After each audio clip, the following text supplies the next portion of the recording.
It is Friday, June 19th. Let's talk PlayStation.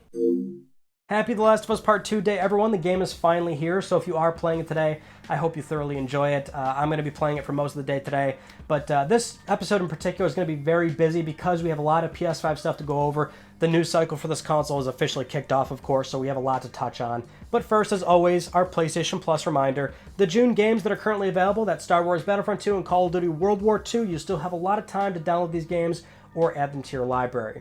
To start off, let's actually dial back to The Last of Us Part 2 because Steve Saylor, who is a blind gamer and accessibility advocate and consultant who worked on this game, had a very emotional response that he posted on Twitter when he first saw the accessibility options in this game, to which there are over 60 toggles for voice assistance, contrast, color filters, things like that. It is very important, and you don't often think about these things because you don't have to deal with these challenges, but I've had many moments in my life where I just randomly think, if I lost a hand or if I went blind, I don't know how I would continue this hobby. So these things are very important.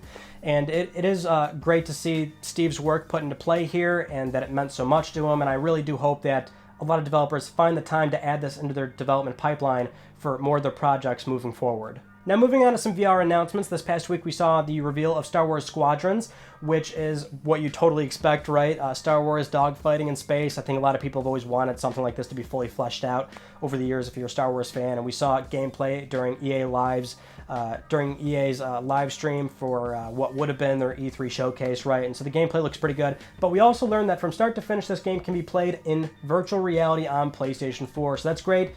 Always good to have a major publisher back the platform. We don't have many examples of that on PlayStation VR, but it is always great to have an example here. And I don't know if I'd be able to play this because it would give me extreme motion sickness. Eve Valkyrie is really tough for me, same with Riggs, but it's here. Another VR game we can talk about is one for PlayStation 5. Yes, that's right. This may be our first somewhat indirect announcement for a PlayStation 5 virtual reality game that is the next generation PlayStation VR, Lo-Fi, which is very much a cyberpunk-esque virtual reality game. There's gunplay in there, there's piloting space, ships, space aircrafts in the game. I don't know to what effect, to what scope is really in this game, but this game's on Kickstarter, and one of their stretch goals was specifically the next generation version of PlayStation VR on PlayStation 5, and it does look like a very ambitious game that would probably struggle or would need to be severely dialed down to run on the current PlayStation VR, so still a very notable announcement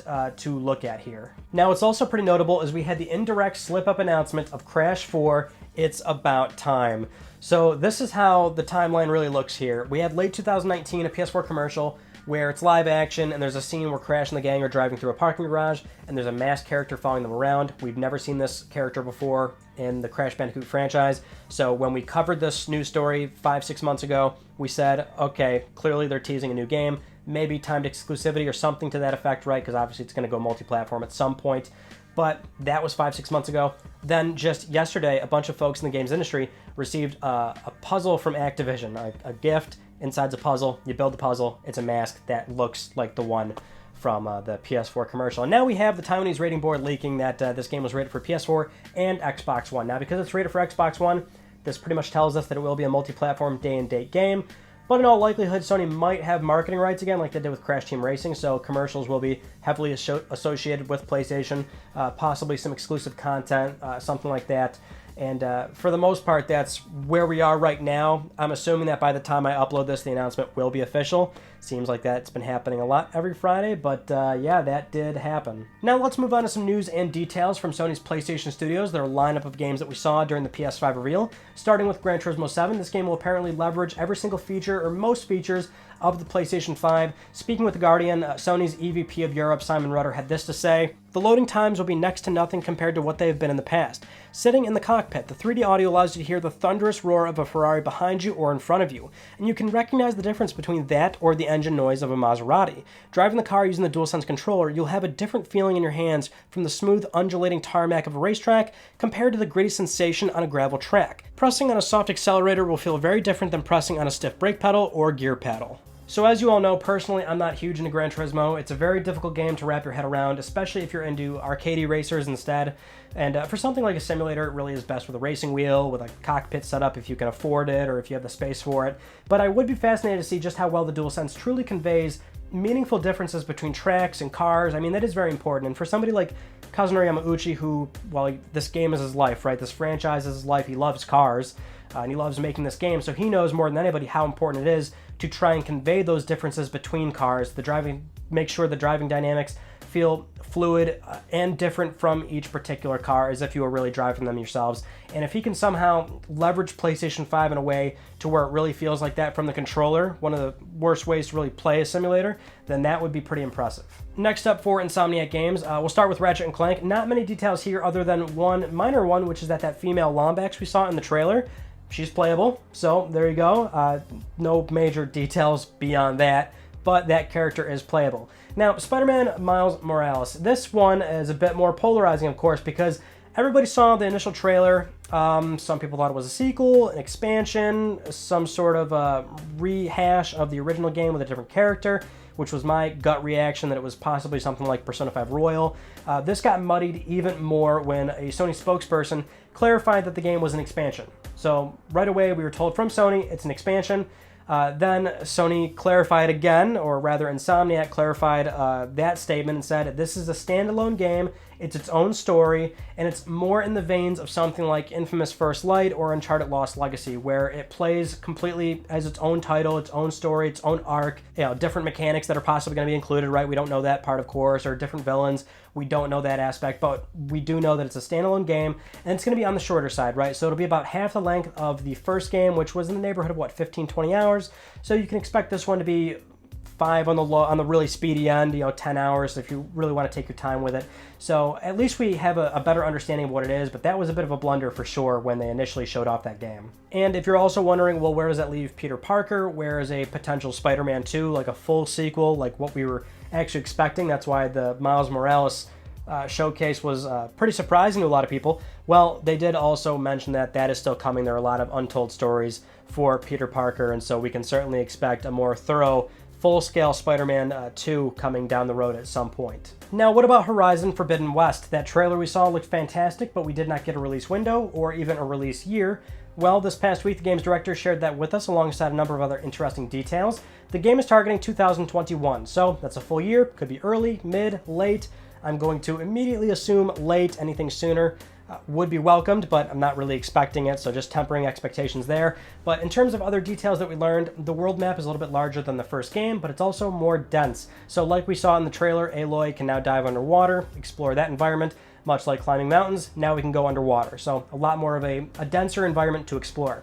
The SSD, of course, also playing a huge role here. Almost no load times, practically no load times is what they're saying. Fast travel being just that, actually fast.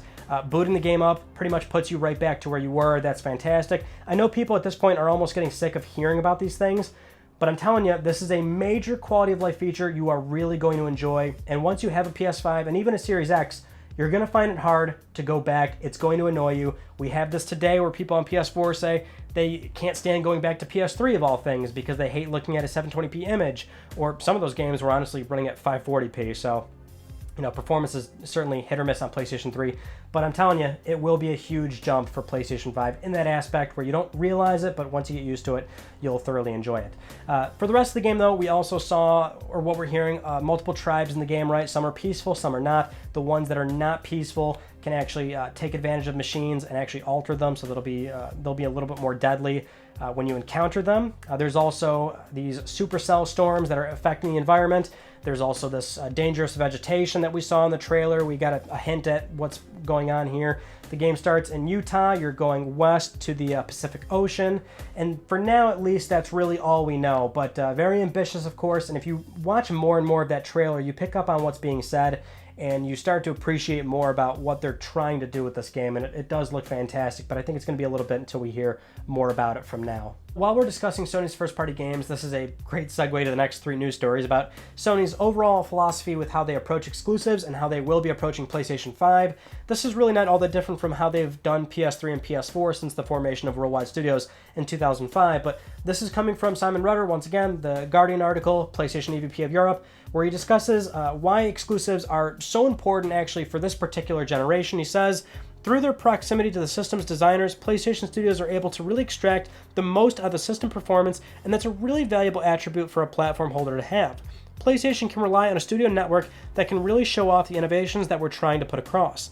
When the exclusives are as powerful as Marvel Spider-Man or Horizon, they are important games that people want to play. So as we just mentioned, it's been like this since the early PS3 days for Sony, where they almost had to form worldwide studios, honestly, because PS2 and PS1 were so successful, the install base was so large that Sony did not really have to go out of their way to acquire exclusives. It just naturally happened as developers didn't feel the need to publish on lower install base platforms like GameCube and Xbox. But going into PlayStation 3, you have an obtuse work environment, you have the cell processor, it's an asymmetric, multi-threaded architecture. That's why we saw things like Naughty Dog's Ice Team, Sony XDev Europe, a network of developers like Simon Roeder is explaining, leaning on each other, exchanging resources, and extracting the most out of that hardware, which at the time was PlayStation 3.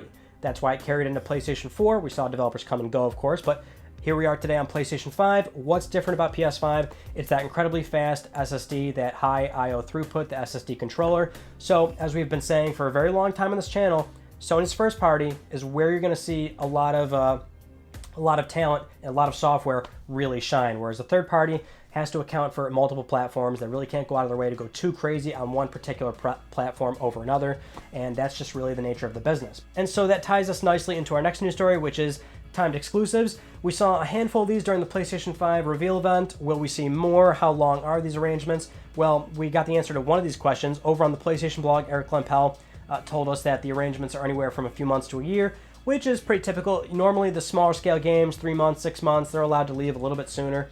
Whereas if it's a larger, big budget game, full $60 retail release, that's almost always a year. That seems pretty normal. So general expectations there, but maybe we will see a lot more of this. Maybe Sony's getting very aggressive. Over on Reset Era, Imran Khan, who's formerly of Game Informer and currently a Kinda Funny co-host, he had this to say: Sony has been writing checks all over town. There's some timed exclusive pickups that seem designed just to pull titles Microsoft used to brag about having in their presentations and associate them with PlayStation instead. So, if true, that is very aggressive behavior from Sony, and it's not like they've never done it before, right? All the manufacturers do timed exclusives. Sony, Microsoft, Nintendo. It's just another reality of the console business, but timed exclusivity is always seen in a more negative connotation because it just, well, annoys people, right? That they have to wait, because they will wait, to buy the game that they want on their preference platform. I don't know if there's any meaningful data that really suggests that timed exclusivity works and encourages hardware sales. It's probably more of a qualitative thing that you can't really say it moves more hardware, but if you do it enough with enough pieces of software, people over time think, oh, I need to get a PlayStation because all these games come to PlayStation first, and that's probably where Sony's going. Honestly, I don't even think they really have to do it. I really don't. I agree that timed exclusivity can get really annoying if you're looking forward to a certain game and you have to wait for it to come to your system. It is annoying. But honestly, Sony's in a very good position nowadays. I mean, I don't think they really have to do it. But obviously, Sony's just starting to gear up. We have another quote to share from SIA President CEO Jim Ryan, where he was speaking to CNET and talking about how they're just getting started. He says, we showed over 24 games tonight. Over half will be exclusive to PlayStation when they launch, and 9 from our worldwide studios. I really want to convey the message that we're only getting started here. Well, of course you're only getting started here, Jim. This is a brand new piece of hardware. There's still a lot more we don't know about PS5. We still need a regular flow of these games, right? People just want to know what all their developers are doing right away. People want to know what every single publisher and developer has coming up, but it just doesn't work like that. Let some of these games go through their development cycle and find out what's coming up 2021, 2022, 2023. We still need a general flow, and that's what we'll get. Now, moving on to our next news story. If you remember last week, we were talking about Destiny 2 being a free upgrade from PS4 to PS5. All the content you purchased, if you still have the disc, you'll get the upgrade for free. That's great. Well, EA this past week has reconfirmed that Madden NFL 21, but also FIFA 21 will be a free upgrade, and they're extending the deadline on that as well. So when they initially announced free upgrades, they said it would be just a few months of a grace period. Well, that's been extended to the release of the next entries in these franchises, so Madden NFL 22 and FIFA 22. Only caveat for PlayStation is that if you are buying a digital edition PlayStation 5 and you buy the PS4 disc, you're out of luck. EA is more or less saying that you need to buy the PS5 with a disc drive if you want to upgrade your PS4 discs. Otherwise, download the game on PS4, then you can download the game on PS5 and get the PS5 version of that game. Now, of course, this has been a pretty hot topic issue for PlayStation fans, where people are looking at Sony wondering, what are you doing? Are you offering this? Are there free upgrades? How are you handling this? And you got Microsoft, where they're doing smart delivery, very pro-consumer. Hey, you buy a game today, you get the Series X version for free whenever you're ready to buy that platform. And that's fantastic. I love what they've been doing with Series X. I really do. Not trying to knock them. but I've been saying this for a while now, where smart delivery is just flavorful marketing, let's call it that. And they've had a blog post this past week explaining how it works. And it's literally what we do today on PS4, PS4 Pro, X1, X1X, where you buy a game, whatever system you put it in, that's the performance setting that you get. Just now it will carry over to new generation. Now that's fantastic. But I've been theorizing with Sony at least that it seems like they're not going to call it anything. They're just going to let this be at the discretion of the publisher. And now that is our official statement from Sony, where a Sony Japan spokesperson has told the site GameSpark that what they will be doing is offering flexible upgrades. They're saying they plan to be as flexible as possible in supporting any publishers choosing to provide upgrade plans. And I mean, that's what we have so far, right? Madden, FIFA, Destiny 2, you would assume whatever's third party on Microsoft will be offered on PlayStation as well. Maybe some publishers are still waiting for Sony to call it something or to really outline the possibilities here, because based on this comment, it is flexible, so it might not be as easy as putting the disc in and just getting the PS5 version. It might be something where maybe it's a very large patch. Maybe you do have to go to the PlayStation Store, authenticate a purchase, download something, and then you need the PS4 disc to constantly play that version. We're not entirely sure, right? But it sounds as though Sony definitely offers it. It just might be approached in a different manner. And it really is worth pointing out here the key difference in, at least for what Sony and Microsoft are doing.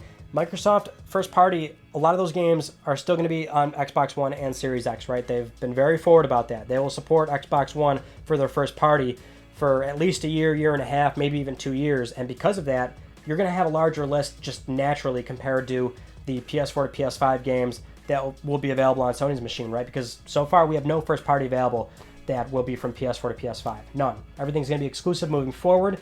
And you know, you would imagine that we'll have some late cycle PS4 games get PlayStation 5 upgrades, and that will be a case where we'll see if they want to charge money for that. Next up, let's talk about these PS5 price rumors, and that's what they are, rumors. I'm unfortunately seeing a lot of websites and even channels really abusing this by calling it a leak, just based off of product listings, when really retailers have no idea what this thing will cost. That's why these listings are often priced very high to account for when they have to lower it when the announcement is official.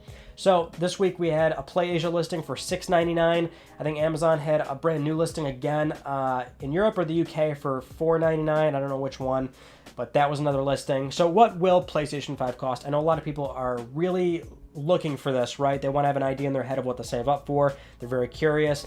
This is something where I'm going to reference Albert Pinello, previously of Xbox, EA, Sega. He responded to somebody on Twitter when they sent him a link to an article claiming it was $600, and he said, "I believe in the saying, never say never, but I gotta say never. No way this console is over $499. I agree with Albert completely. Here's the thing. Sony is not ignorant to their past. They are a multi-billion-dollar company. They are well aware of the initial failures of a $599 console and the success of a $399 console. Now, that's not to say PS5 is going to be $399. Seems pretty obvious that Jim Ryan, Mark Cerny, a few representatives have been giving us these statements that are softening the blow that it will be around $500, around $499. I think at the uppermost part it could be $549, but that's kind of a weird number in USD. We often see a nice clean whole 100 number. So $499 seems pretty likely, and that's accounting for the discless version being cheaper. Obviously, we don't know how much cheaper that will be. You would assume $49. $100 would be a huge cut, though I don't know if they could really swing something like that. They still don't want to lose that much money on each box sold, but these manufacturers can lean on software sales and PlayStation Network revenue, Xbox Live revenue. I mean, this is something that they are fully accounting for, and so putting out a $600 box would be a really, really tough sell. And like Albert, I'm just going to cover myself here. Never say never.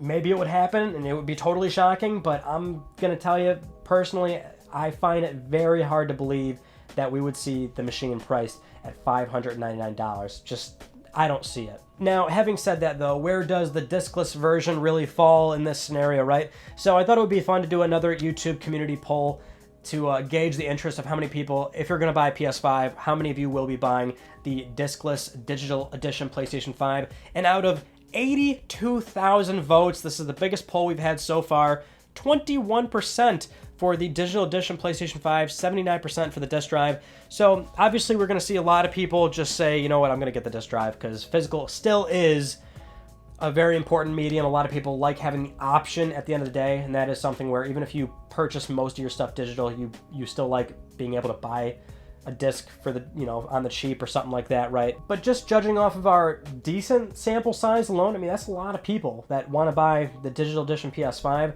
This would easily become the most successful digital-only console we've ever seen, really, right? We've had PSP Go, and that fell flat on its face.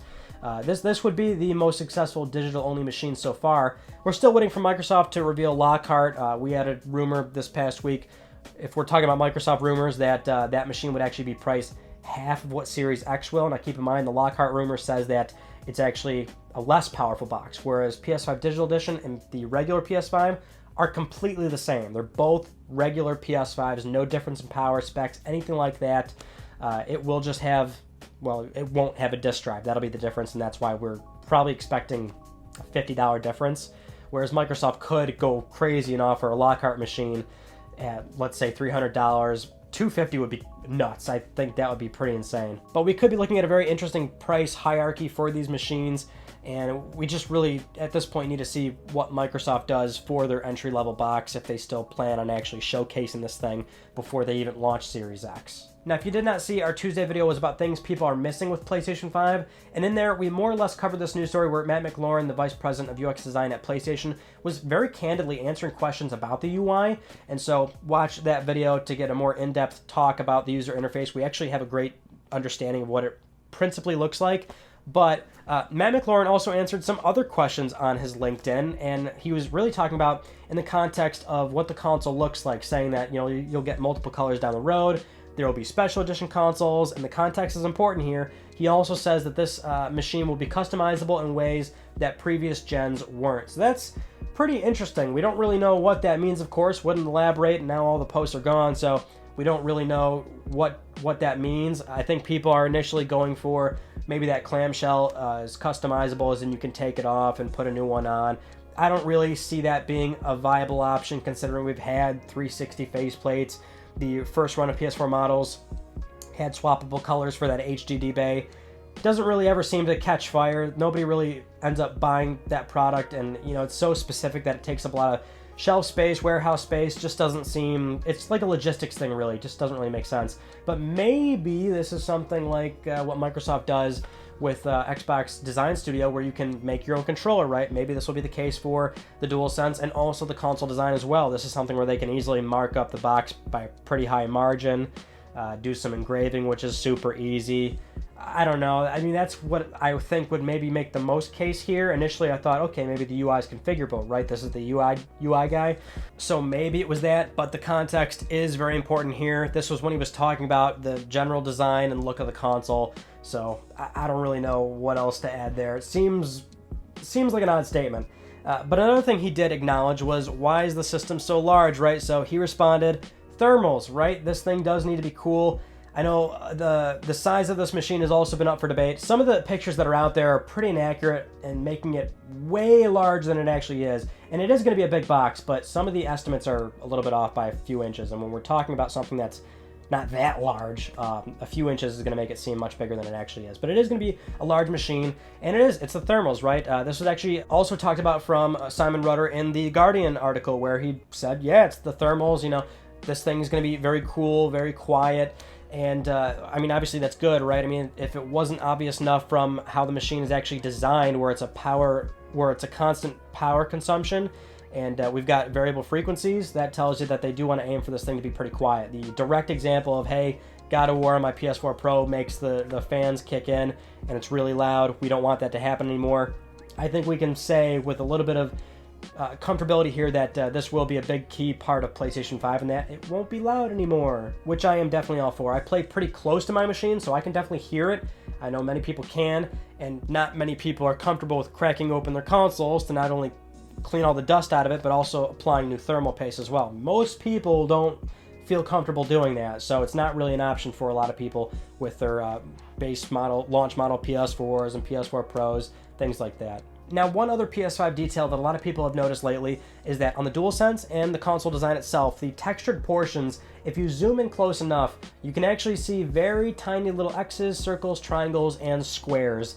And this is something where I zoomed in so far when I first saw this, and I still couldn't see it, and I was just thinking, I think people are trying to look for something that isn't there. and convincing themselves that it's there. But after you look at it for a bit, you can see it, and that's pretty cool. Assuming that it is real, I still kind of think like if you even saw it in person, I don't know if it would be very easy to make out. But then again, I guess my eyesight's not all that well nowadays. But it is pretty cool. I like when Sony puts the PlayStation symbols pretty much everywhere. I like how they're so self-nostalgic nowadays. I'm all for it. With all of that out of the way, it's time to get to Let's Talk Plus, the weekly Let's Talk PlayStation giveaway, where one of you could win a $10 PSN code. I'd like to congratulate this viewer right here. I'll be contacting you very soon via email or Twitter. If you would like to win a $10 PSN code, it's very simple. We do this every single week on Let's Talk PlayStation. Follow the link down below. Supporting this channel a number of ways can gain you an entry, and I'll announce the winner next week because I'm trying to pay for your games. Those are all the news stories that I want to talk about with you all. So like I said, our Tuesday video was PS5 things people are missing. A big part of that is the UI discussion. We do have a good idea of what it looks like, but also there's some frame rate stuff and some minor things in there as well. Go check that out. We have a lot of PS5 related videos now coming in the pipeline since we know so much more about the platform. And so I've got a few concurrent projects. Some are going to take longer than others, but one that you can see very soon, because I have to put it out soon at this point, is every single PlayStation 5 game that's been confirmed and announced so far. We've got a full montage of every single game. It's up to like 70 something, closer to 80 at this point, but I'm just going to put that video out because it's going to be too difficult to keep up with that video. So that'll be a good little showcase. We'll probably do that pretty soon. We might start doing more frequent uploads too, assuming the news calls for it, or or whatever, right? But that's it. That concludes this week's episode of Let's Talk PlayStation. I'm Ryan Becker. Thank you all so much for talking with me, and I will see you all next Friday.